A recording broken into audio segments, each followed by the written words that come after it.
BRS party నుంచి senior నాయకులు karate రాజు గారు మనతో పాటు అందరితో మాట్లాడదాం. నిజంగానే మరి తెలంగాణ రాష్ట్రంలో అధికార పార్టీ చేస్తున్నటువంటి మరి ఈ 6 గ్యారెంటీలు కావచ్చు, ఇంకా 420 హామీలు కావచ్చు, ప్రజలకి అందించే కార్యక్రమంలో ఎంతవరకు సక్సెస్ అయ్యిందనేది వారి మాటలను తెలుసుకునే ప్రయత్నం చేద్దాం. అందరికీ నమస్కారం అండి.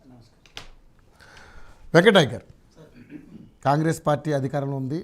సరే, మీరు అధికారంలోకి వచ్చి దాదాపు 14 నెలలు కంప్లీట్ అవుతున్న ఒక 6 నెలలు అందులోంచి మినహాయించాలనేది అందరికీ తెలిసిన విషయం. ఎందుకంటే ఎలక్షన్ కోడ్ ఉంది. Okay, right. సరే, ముఖ్యంగా చూసుకుంటే ఒక 10 నెలలు కంప్లీట్ చేసుకున్నారు అటుగా. సో ఈ 10 నెలల్లో మీరు 100 రోజులు డెడ్ లైన్ పెట్టుకున్నా కూడా దాన్ని కంప్లీట్ చేయలేకపోయారు. సో 6 గ్యారెంటీలు ఇంకా చాలా హామీలు కూడా ఇవ్వడం జరిగింది. సో ఇప్పుడు లోకల్ బాడీ ఎలక్షన్స్ వస్తున్నాయి. సో లోకల్ బాడీ ఎలక్షన్స్లో ఎవరి భవితవ్యం ఏంటి అనేది ఒక అంచనాకు వస్తుంది, ఏ పార్టీకి ఏంటి అనేది కూడా. సో మరి నిజంగానే మీరు మొన్న అంటే ప్రజలకు అందించాలనుకున్నటువంటి 4 హామీలు కూడా మరి ఎప్పటి వరకు అందిస్తారు, మరి లోకల్ బాడీ ఎలక్షన్స్ ఎప్పుడు ఉంటాయి అనేది చాలామంది రకరకాల విమర్శలు చేస్తూ ఉన్నారు. అసలు లోకల్ బాడీ విషయంలో ప్రభుత్వాన్ని వైఫల్యంగా భావిస్తున్నటువంటి పరిస్థితి చూస్తున్నాం. ఏంటి అసలు దీని దగ్గర మీరన్నా క్లారిటీ ఇస్తారు? మీకన్నా ఒక క్లారిటీ ఉందా? ఎందుకంటే ఆ పార్టీని భుజాన వేసుకుని ఈ ప్రభుత్వాన్ని ముందుకు తీసుకెళ్లాలని అదే నిరంతరం కృషి చేసే మీకన్నా క్లారిటీ ఉందా? అంటే ఒక సముద్రంలో నేను నీటి చుక్కని మేము భుజాన్ని వేసుకున్నాం అంటే మంచిగా భుజాన్ని వేసుకొని తిరుగుతాం రవి గారు ఎప్పుడైనా సరే. ఇక్కడ మీరు ప్రధానంగా ఒకటైతే గమనించాలి. సరే, 4 పథకాలని ప్రధానంగా మీరు అన్నారు కాబట్టి అది ఇంద్రమ్మ ఆత్మీయ భరోసా కానీ, దాంతోపాటు రైతు భరోసా, ఇంద్రమ్మ ఇల్లు మరియు రేషన్ కార్డులు అనేవి ఇక్కడ ప్రధానంగా ఒక ఆస్పిరేషన్ రవి గారు, ఒక ఆశయం లాంటిది ఊళ్ళలో. ఎందుకంటే అది 10 సంవత్సరాలుగా 6 లక్షల రేషన్ కార్డును తొలగించి కేవలం 40,000 రేషన్ కార్డులు మాత్రం ఇవ్వగలిగారు ఇది గత ప్రభుత్వం. సో అదేవిధంగా ఇంద్రమ్మ ఇళ్ళ విషయానికి వచ్చినప్పుడు డబుల్ బెడ్రూమ్ ఇళ్ళ యొక్క నిర్మాణం కానీ, వాటి యొక్క పంపిణీ కానీ ఎటువంటి దురదోషాలతో జరిగిన విషయం మనందరికి తెలిసిందే.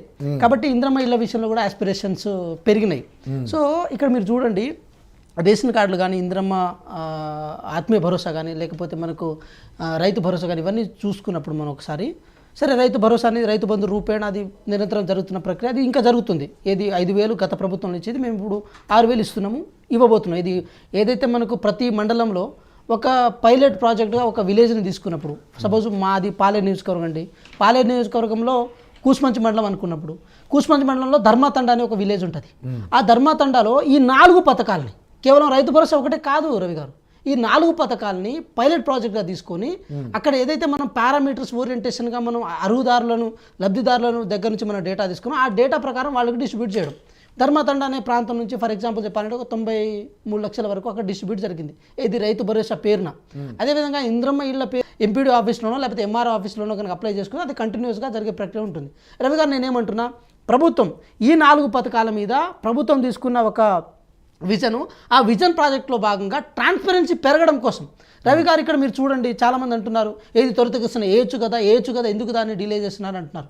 రవి గారు, నేను కూసుమంచి మండలం ధర్మాతండ అని చెప్పి ఒక విలేజ్ తీసుకున్న తర్వాత ధర్మాతండలో ప్రధానంగా తీసుకున్న అంశాలు ఏంటంటే రాళ్లకు, రెప్పలకు, గుట్టలకు, ఏది వ్యవసాయ యోగ్యం కాని భూములకి రైతు బంధు ఇవ్వబడదు అన్న ఒక అంశాన్ని ప్రధానంగా తీసుకొని ఆ భూములకు మినహాయింపు ఇచ్చి కేవలం పండించే పంటలకు మాత్రమే ఇన్సెంటివ్ రూపంలో రైతులకు ఇచ్చిన సందర్భం ఉండే.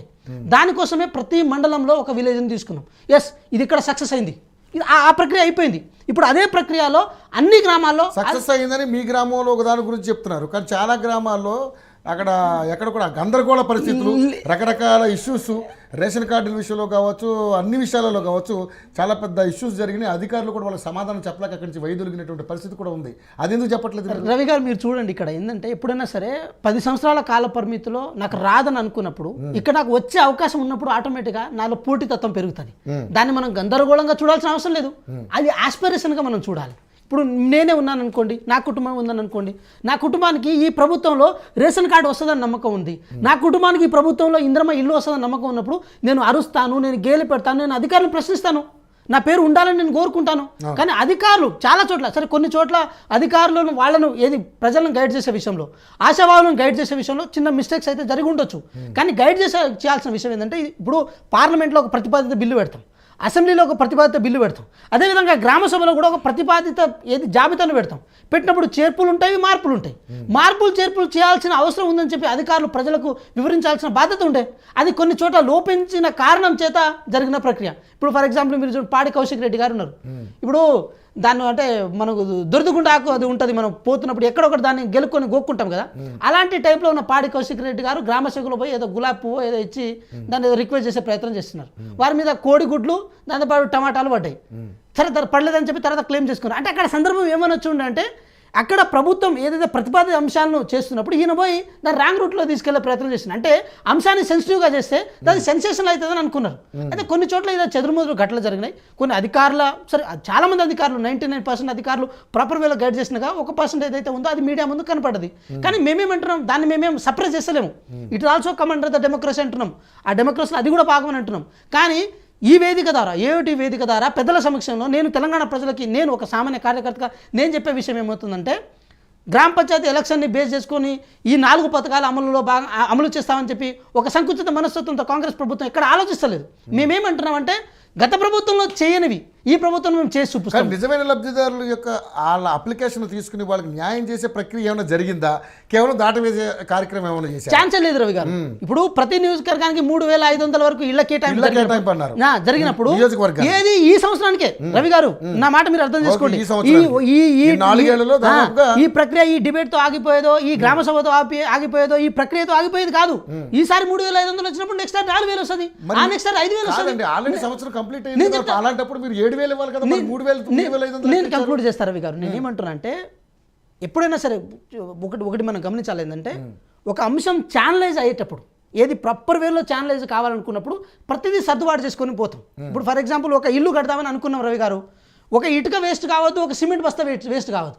దానికోసం ప్లాన్ని చాలా పక్కడబందిగా మనం ప్లాన్ చేస్తాం. లేదు ప్లాన్ లేకుండా మనం ముందు పోయినా అనుకో, ఒక 100 బస్తాలు సిమెంట్ మిగులుతుందేమో, ఇసుక మిగులుతామో, వేస్ట్ అయిపోతుందేమో, కట్టిందే మళ్ళీ కట్టాల్సి వస్తుందేమో. అంటే దానివల్ల ఏమిటంటే అంత ఎక్స్పెరిమెంట్ చేయడానికి ప్రభుత్వం దగ్గర ఖజానా లేదు రవి గారు. మన దగ్గర ఎంత రిసోర్సెస్ ఉన్నాయో అంత రిసోర్సెస్ ని మేనేజ్ చేసుకోవాలి. రవి గారు నేను ఏమంటున్నా, మళ్ళీ మీరు బ్రేక్ చేసి నన్ను పక్కన తీసుకెళ్ళారు. ఇప్పుడు మీరు నిజంగానే మీరు అధికారంలోకి వచ్చి 14 ఏళ్ళు అయింది. మరి మీరు ఇస్తానన్న విధంగానే నియోజకవర్గానికి 3500 ఇళ్ళు మీరు గినక అది సంవత్సరానికనంటే మరి ఈ సంవత్సరం ఎగ్గొట్టినట్టేనా? రవి గారు ఏ రకంగా చెప్పాలి? రవి గారు ఇలాంటి క్వశ్చన్స్ వస్తున్నాయి రవి గారు. It's always welcome. నేనేమంటున్నా, ఇలాంటి క్వశ్చన్ రావాలని మేము కూడా కోరుకుంటున్నాం. ఎందుకంటే ప్రజలకు జవాబుదారిగా ఉండాలనుకున్నప్పుడు రావాలని కోరుకోవడం తప్పే ఉంది. మా దగ్గర ఎటువంటి నియంత్రిత భావజాలం కానీ, ఎటువంటి ఆటోక్రసీ మైండ్ సెట్ కానీ మా దగ్గర లేదు రవి గారు. మేమేమంటున్నాము, ఇక్కడ మేము వేగంగా కూడా చెప్తలేము. ఈ 4 పథకాలకు సంబంధించింది ప్రతి మండలంలో ఒక గ్రామంలో సక్సెస్ఫుల్గా అయినట్టు ఈ రాష్ట్రంలో ప్రతి గ్రామానికి సక్సెస్ అవ్వబోతుంది. అది మార్చి కాలంలో అవ్వబోతుంది అది. సో ఇక్కడ ఎక్స్పెరిమెంట్ సక్సెస్ అయింది, నెక్స్ట్ దాన్ని సక్సెస్ చేయబోతున్నాం. దానివల్ల ఏమవుతుందంటే రిసోర్స్ మేనేజ్మెంట్ అనేది ప్రాపర్ వేలో ఛానలైజ్ అయ్యి పెనట్రేట్ అవుతుంది. అది నిజమైన అర్హుదారులకు అందుతుంది. దానివల్ల ఏంటంటే దాని వేస్టేజ్ ఆఫ్ థింగ్స్ అనేది ఉండదు. ఇప్పుడు అంతదాకా ఎందుకు పోతాం రవి గారు? ఒక ముద్ద వేస్ట్ అయితేనే మనం బాధపడతాం. అలాంటి ప్రభుత్వ ఖజానా నిజమైన లబ్ధిదారులకు, పేదల్లో కాకుండా ఏదో బడాబడా పెత్తందారులకు, పెట్టుబడిదారులకు కనుక వెళ్తే దాన్ని ఎవరు మనం సహిస్తాము? సంక్షేమ రాజ్యంలో దానికి స్పేస్ లేదు కదా రవి గారు.